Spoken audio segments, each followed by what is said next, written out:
മഹത്വം സങ്കീർത്തനം 51:10 ഇപ്രകാരം പറയുന്നു: ദൈവമേ, നിർമ്മലമായൊരു ഹൃദയം എന്നിൽ സൃഷ്ടിച്ച് സ്ഥിരമായൊരു ആത്മാവിനെ എന്നിൽ പുതുക്കണമേ. ഹാലലിയ. ദാവീദിൻ്റെ ഒരു സങ്കീർത്തനമാണ്. ഹാലലിയ. ദാവീദ് ദൈവത്തോട് പറയുക, നിർമ്മലമായൊരു വിശുദ്ധിയുള്ളൊരു ഹൃദയം ദൈവം എനിക്ക് തരണമേ കർത്താവേ.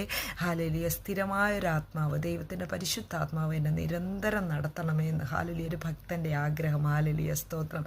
അപ്പോൾ നിർമ്മലമല്ലാത്ത ഹൃദയവും ഉണ്ട്. ഹാലലിയ. സ്തോത്രം. ദൈവത്തെ ത്യജിച്ച് പറയുന്ന, അല്ലെങ്കിൽ ദൈവമില്ല എന്ന് പറയുന്നവൻ്റെ ഹൃദയം ദുഷ്ടഹൃദയമാണെന്ന് ദൈവത്തിൻ്റെ വചനം പഠിപ്പിക്കുന്നു. ഹാലലിയ. മറ്റുള്ളവരെ ദ്രോഹിക്കുന്ന ഹൃദയം, മറ്റുള്ളവർക്ക് ഹാലലിയ ദോഷം ചെയ്യുന്ന ഹൃദയം, അത് ദുഷ്ടഹൃദയമാണ്.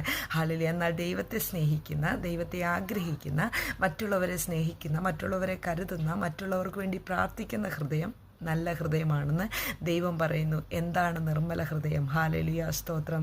ദൈവത്തിൻ്റെ പരിശുദ്ധാത്മാവ് ഇന്ന് പൽക്കാലം നമ്മളോട് പറയുന്ന നിർമ്മല ഹൃദയം ദൈവവുമായിട്ട് അഭേദ്യമായ ബന്ധമുള്ളൊരു ഹൃദയം. ഹല്ലേലൂയ. ആ നിർമ്മലമായൊരു ഹൃദയത്തിൽ മാത്രമേ ദൈവത്തിൻ്റെ ആത്മാവ്, ദൈവത്തിൻ്റെ പരിശുദ്ധാത്മാവിന് വസിപ്പാനായിട്ട് കഴിയത്തുള്ളൂ. ഹല്ലേലൂയ. ആ നിർമ്മലമായ ഹൃദയത്തിൽ ഒരിക്കലും മറ്റുള്ളവരെ കുറിച്ച് അസൂയ ഉണ്ടാകത്തില്ല. ആ നിർമ്മലമായ ഹൃദയം എപ്പോഴും മറ്റുള്ളവർക്ക് വേണ്ടി ദൈവസന്നിധിയിൽ ഇടിവിൽ നിൽക്കും, മറ്റുള്ളവർക്ക് വേണ്ടി പ്രാർത്ഥിക്കും. ഹല്ലേലൂയ. ദൈവവചനത്തിൽ, കർത്താവിൻ്റെ വചനത്തിൽ ഏറ്റവും കൂടുതൽ ഹൃദയത്തിന് പ്രാമുഖ്യം നൽകുന്നതാണ് കർത്താവിൻ്റെ വാക്കുകൾ. നിങ്ങളുടെ ഹൃദയം എപ്പോഴും നിർമ്മലമായിരിക്കട്ടെ. ശുദ്ധിയുള്ള ഹൃദയത്തിൽ മാത്രമേ ദൈവത്തിന് വസിപ്പാനായിട്ട് കഴിയത്തുള്ളൂ. ഹാലലിയ. ഹിതപ്രകാരം ദൈവത്തിന്, അതാണ് കർത്താവിൻ്റെ വചനം പറഞ്ഞു, ഞാൻ നിനക്ക് എൻ്റെ ഹൃദയത്തെ പൊഴിച്ചു തരും. ദൈവത്തിൻ്റെ ഹൃദയത്തിൻ്റെ പ്രത്യേകത എന്താ?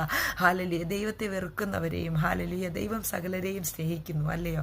ദൈവത്തിന് ജാതിയോ മതമോ വർണ്ണമോ വർഗമോ ഒന്നും ദൈവത്തിനില്ല. ദൈവം സകല സൃഷ്ടിയുടെയും ദൈവമായതുകൊണ്ട് ദൈവത്തെ ദ്രോഹിക്കുന്നവരെയും ദൈവത്തെ വെറുക്കുന്നവരെയും ദൈവം സ്നേഹിച്ചു കൊണ്ടേയിരിക്കുന്നു. ഹാലലിയ. നമുക്ക് ഇന്ന് പൽക്കാലം അതുപോലെ നിർമ്മലമായൊരു ഹൃദയം, ദാവീദിനെ പോലെ നമുക്ക് പ്രാർത്ഥിക്കാം. ഹാലലിയ. നിർമ്മലമായൊരു ഹൃദയം, എന്നെ ദ്രോഹിക്കുന്നവരെ, എന്നെ വേദനിപ്പിക്കുന്നവരെ, എന്നെ സങ്കടത്തിലൂടെ കൊണ്ടുപോകുന്നവരെ ഹാലലിയ സ്നേഹിപ്പാനുള്ളൊരു ഹൃദയം, ഒരാഴത്തിൽ അവരുമായിട്ട് ഹാലലിയ അടുത്തിടപഴകുവാനുള്ളൊരു ഹൃദയം എനിക്ക് തരണമേ എന്ന്. ഹാലലിയ. നമ്മുടെ ഹൃദയം നിഷ്കളങ്ക ഹൃദയമല്ല. പലപ്പോഴും നമ്മൾ ദൈവത്തെ സ്നേഹിക്കുന്നുണ്ടെങ്കിലും, ദൈവത്തെ സേവിക്കുന്നുണ്ടെങ്കിലും പലപ്പോഴും നമുക്ക് ചില വിഷമങ്ങൾ കടന്നു വരുമ്പോൾ, ചില വേദനകൾ നമ്മുടെ സ്വന്തം സഹോദരങ്ങളിൽ നിന്ന് കടന്നു വരുമ്പോൾ നമ്മുടെ ഹൃദയം ചിലപ്പോൾ വേദനിക്കാറുണ്ട്. ഹാലലിയ. ദൈവത്തിൻ്റെ വചനം പറയുക, നിർമ്മലമായൊരു ഹൃദയമുള്ളൊരു ദൈവഭക്തൻ, അല്ലെങ്കിൽ ആ ഒരു ഹൃദയത്തിലേക്ക് നീ കടന്നു വരുവാണെങ്കിൽ നിന്നെ ആ വേദന പിടിക്കത്തില്ല. നീ അതെല്ലാം ഹാലലിയ തള്ളിക്കളഞ്ഞ് ഹാലലിയ കർത്താവിങ്കിലേക്ക് നീ നോക്കുവാനായിട്ടിടയാകും. കർത്താവ് നിനക്ക് പുതിയൊരു ഹൃദയം തരും. ഇന്ന് പൽക്കാലം എന്നെ കേൾക്കുന്നവർക്ക്